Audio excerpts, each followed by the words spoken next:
حکومەتی هەرێمی کوردستان دەیەوێت جارێکی دیکە پرۆژە یاسای چاکسازی لە خانەنشینی و موچە و دەرماڵە و بەخشین و ئیمتیازاتەکانی دیکە لە هەرێمی کوردستان بە فۆرمێکی نوێوە ئامادە بکات بۆ ئەوەش لیژنەیەکی 11 کەسی لە وەزارەت و دەستەکانی حکومەتی هەرێمی کوردستان پێکهێناوە بۆ ئەوەی سەرنج و تێبینەکانی خۆیان لەسەر پرۆژەکە ئامادە بکەن.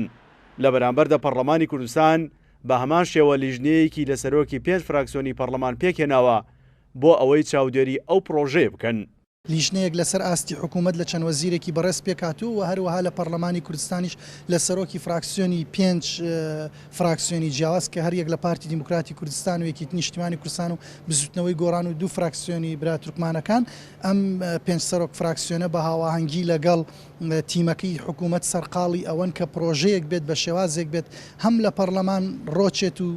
گرفتی بۆ دروست نەبێت و هەم لەلایەن لە ئەرزی واقعدا لە تەطبیقا مشکلەی بۆ دروست نەبێت بۆیە ئەو لیژنەیە دروست کراو لە ئێستادا سەرقاڵی ئەوەوە تەسەوڕەکەین لە ناوەڕاستی مانگی نۆدا ئەو پرۆژە بگاتە پەرلەمانی کوردستان.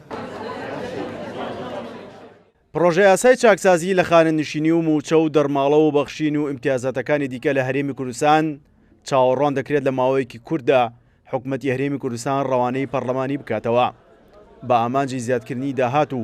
ڕێخستنی موچە و دەرماڵە و بەخشین و ئیمتیازاتەکانی فەرمانبەران بۆ ئەوە چاوەڕوان دەکرێت زیاتر لە 100 ملیار دینار بۆ حکومەت بگەڕێنێتەوە. لەسەر ئاستی حکومەت لیژنەیەکی باڵا پێکێنراوە لە ناو پەرلەمانیشا بێگومان لیژنێک پێکێنراوە بۆ مناقەشەکردن و دراسەکردنی پرۆژەکە. ئێمە وەکو فراکسیۆنی سەوز پشتیوانی لە هەموو چاکسازیەک دەکەین، پشتیوانی لە هەموو حقوق و مافێک دەکەین بۆ هاوڵاتیان،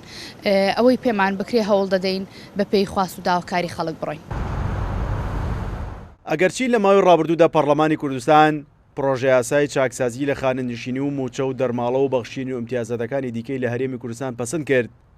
بەڵام بەهۆی ناڕەزایی ژمارەیەکی زۆری هاوڵاتیان بۆ ئەو پرۆژەیە و ڕێکنەکەوتنی نایەنە سیاسیەکان لەسەری جارێکی دیکە پرۆژەکە ڕەوانەی حکومەت کرایەوە. سیروان حوسێن، کوردستان نیوز، هەولێر.